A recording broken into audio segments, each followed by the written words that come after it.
So earlier today I made some homemade hummus and I thought it'd be, there we are, in our jar, ready to go.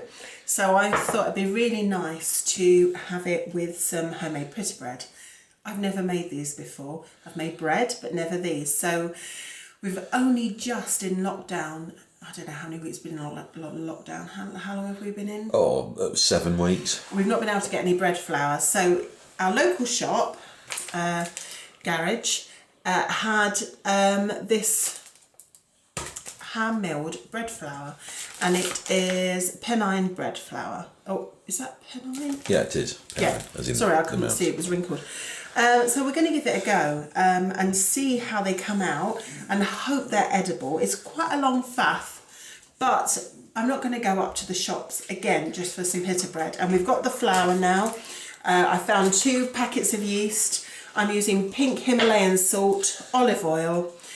So it's 10 grams of salt, 2 7-gram sachets of dried instant yeast, 320 ml of water, 500 grams of bread flour and some olive oil. And I reckon we're going to need a couple of teaspoons of olive oil, and then you need a little bit on the surface for kneading.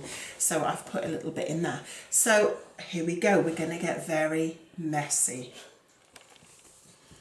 Okay, so love this bag this flour's in. So we've got 500 grams of Pennine bread flour. I'm going to roll that up. Now 14 grams of yeast, and your yeast goes on one side of the bowl. Looks quite a lot of salt, but we are used to a lot of salt in food generally. So that's 10 grams of Himalayan salt, but standard salt will do. Now this is the messy part, so I'll come back to you in a second. Right, so what I'm going to do, I've got to add 3/4 of my water. So I'm going to put about 320. So I'm just going to sort of gauge it, and then what you do, About 200 in there. yeah, we'll leave that out, and then you put your 2 tablespoons of olive oil in now, and then with your finger you move it round and you gather all your flour up.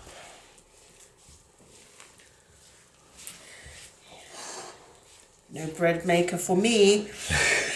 The problem with this stuff is it's a bit of a pain washing the bowls and everything up. But one thing I've learned over the years is always make sure you don't have any flour in when you put it in for washing up, because you're in trouble then. So try and get everything out while it's dry. Okay, so we're bringing that together, gathering up all our flour. Add your water a little at a time. Yeah, and then we've just got to add, I'll put a bit of water over there where there's some dry. Okay, now I'm not sure how this is going to pan out. It's like an experiment with a camera watching, so you know we've not practiced this. Well, if it all Can goes you horribly tell? wrong, if it all goes horribly wrong, we need never share it. Yeah, so there's been a couple we've never shared. Now remember, with all flours,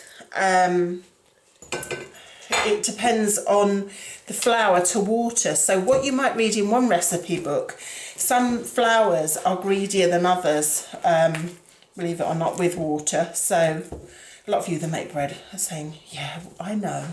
But I'm just telling you, you know, you'll think, well, why is it still not right? And it might be the flour you're using. There we go. So I'm gathering it up, keep going around your bowl, getting all your ingredients. There we are, so we're getting there now. It feels quite tough. I've never used this flour before, so we'll see how that pans out. I'm going to get my bits off here. Right, so that's where we are with that. I'm just going to get this excess off my hands. There'll be more on my hands soon, and I'll come back to you. Now normally I put flour on here. Make sure you've got plenty of room because you need it. And I'm going to, where I've read on different pita bread recipes, you need to put a bit of olive oil on here. It's going to get slippy. So everything's out of my bowl. Now, while I was doing that, I washed my bowl out, because you have to put it back into a clean bowl, a clean oiled bowl. So I'm really low on mixing bowls due to some stuff. Some breakages. Due to it being a Greek wedding here. So, yes, I've just washed it out. And luckily there wasn't too much. Oh, I meant to say to you, I had a little bit of water left. I didn't use all that water. So it just shows you it doesn't always... you don't always need, you know, what you think you're going to need. See what you did there? What? Kneading and saying need. I didn't even know. Right, I'm going to put a bit of flour on my hands. There we go. Now, this is how I knead. It's probably not the... I just fold in and over, and we're just getting out. We're just stretching... I don't know the technical term. It's the strands of gluten, I believe, isn't it? Yes, that's what we're doing. It's good exercise, and it's very good for getting out all your frustrations. So, you know, you can think about all the things you go that have gone throughout the day, the fact you're in lockdown, we can't get out. You're not really supposed to do that, but it feels quite good doing it, so... Give these a good old body slam. Yeah, so we've got to do this for, I would say, good 10 minutes. Whew. God, I'm not going to keep you going watching me for 10 minutes, because you'll be bored out of your brain. So I'm going to carry on doing this. Let me just show you. Wrap over, turn, wrap, turn. You're thinking, do you know what? Buying a pack of pita bread is the way to go. But we're doing our lockdown thing, and we're only doing what we have to do. And pita breads are not essential, believe it or not. So if these come out disastrous after all this, after all this effort, we're eating them anyway. So I'll come back to you in another 8 minutes. Okay, so I've kneaded my dough till it's lovely and silky. I've got a clean tea towel here. Okay, it could have done with an iron, but you know, there's more to do in life than iron. So I'm going to go round my bowl that is rising in with a bit of olive oil, and this will stop it sticking, hopefully.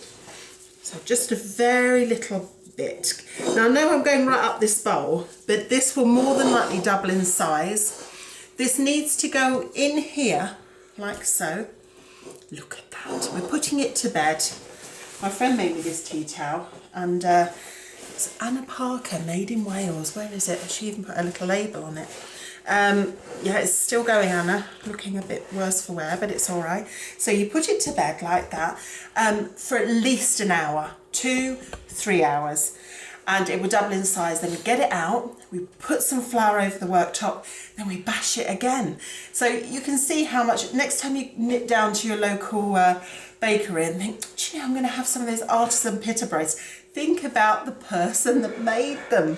Now I'm making, I think, extra here, so I'm hoping out of that bit of dough I'm going to get, say, maybe 10-12 out, so I'm going to freeze some, but obviously you can make half the mixture, but we'll see how many it makes later, because I don't always believe books, and when they say this will stretch to so many, and you think, yes, midget portions. So there we go. So I'm going to leave this in the kitchen doing its thing, and I will come back to you when it's ready to come out. Probably drunk. Okay. Right, this hasn't risen as well as I thought, and it's been rising for 2 hours. So we're getting past tea time, so I thought let's crack on with it anyway. So I'll say it's risen half again. Yeah. Not full. So what I'm going to do now is sprinkle my worktop with the same flour. I've got a rolling pin handy for soon. And then I'm going to take it, and luckily the oil has stopped most of it sticking. And now what we're going to do is bash the air out of it again. So what I'm thinking is it might be due to the fact that the yeast I found in the cupboard might be old. To be honest, we don't clear out our cupboards that often. I don't know what it could have been. Might just been of that. There's so many things that are possible factors with bread making. So luckily this doesn't have to rise massively because it's pita bread. So I think it'll be all right. It's not like it's bread. So I'm going to give this a good kneading, folding everything back through to the middle. And then soon we've got to divide this into pieces for our pita bread. It's quite hard work, I have to say. I hope these come out okay. Because one thing, once you have a fail, you very rarely go back to it because you just feel it's a big waste of time. So, okay, right, let's get that out of the way for a minute. Okay, so what we're doing now, we've knocked the air out of it, I think, and we now want to divide this into, I would say, 10 equal pieces. I won't know till I've sort of had a look at it. Just give it a bit more of a chance. There we are. So, knife. Let's find a knife. It's probably not the best knife. So if we go half again, half again.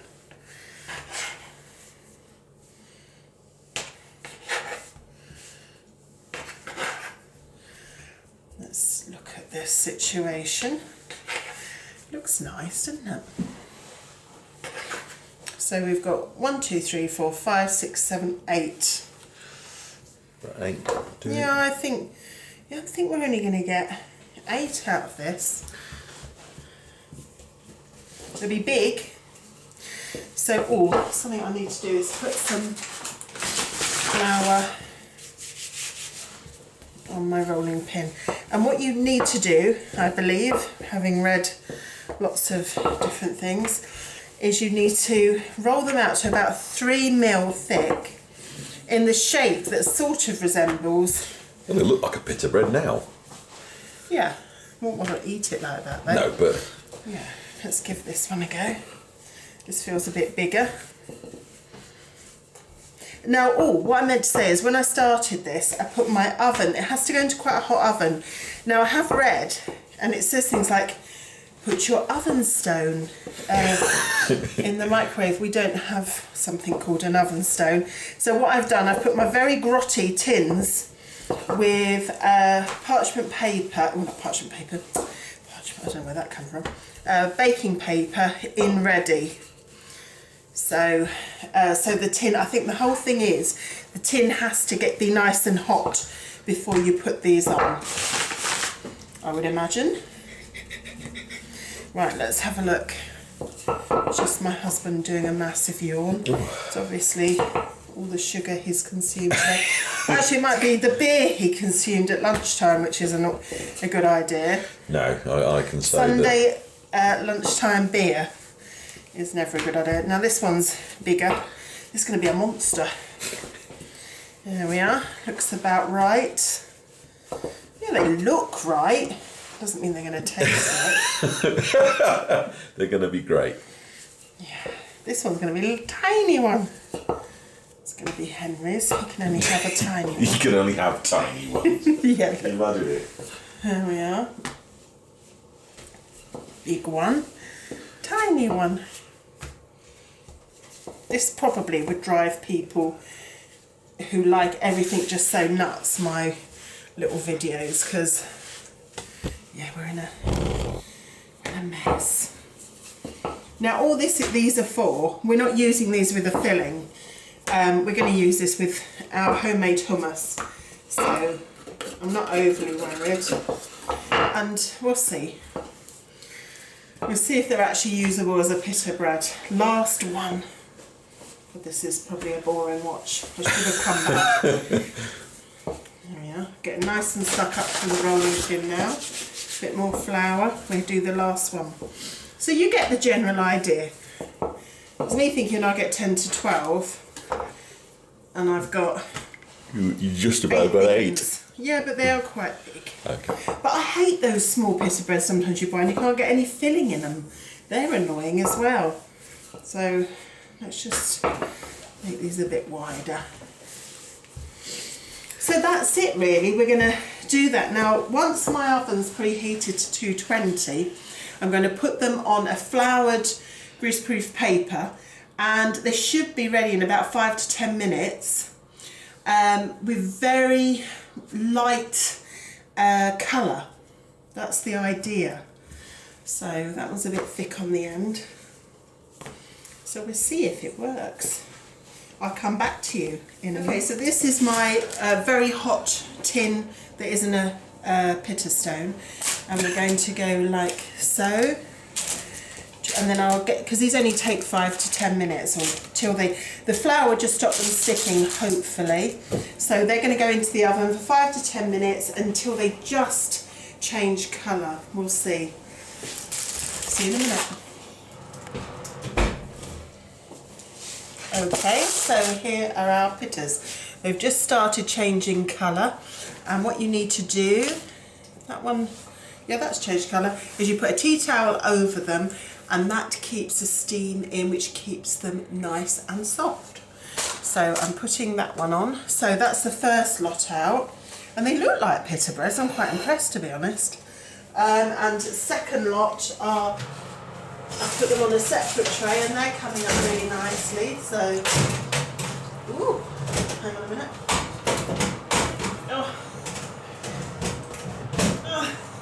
Turn it off. So we're getting these out of the oven. That one looks a little bit browner than I would have liked, I think, but look at them, they're full of air, so they're probably still cooking. I've already had one batch out. They are monsters, these. I know I said, oh, we only got 8, but these are huge. So what you do, you put a tea towel over them, clean tea towel over them, and the steam keeps them nice and soft. So obviously they're not going to go super hard like sometimes the ones you buy in the shops. I'll come back to you in a minute when they're with our hummus. So remember, steam's going to come out of these, possibly. Yes, it does. There we are. Wow. Yeah, I think we've not done too badly there. Maybe could have been a bit thinner. So what I'm going to do, just cut that back so. They smell good anyway. And here, this is a main meal, so don't judge us for the amount of hummus that's on here. We're going to have some carrots, hummus, and a little bit of smoked paprika. And there we are, we can put some nice hummus on there. On our homemade critters. Look, let me just get this into shot. Look at them beauties. Still got lots of air in them, they've been out a while. So really, I think, what are we thinking, guys? A success? Well, we'll taste we're gonna... first. Oh, they want to test they're edible. They look nice. So, yeah, so I'll just come back to that. So that's our homemade pitta, homemade hummus, and obviously not homemade carrots because they're still growing in the garden. But I hope you enjoyed that video, and it looks like myself, I just think out of pride, I think it's worth the effort. So we're going to give that a go. So thank you very much for watching. Bye.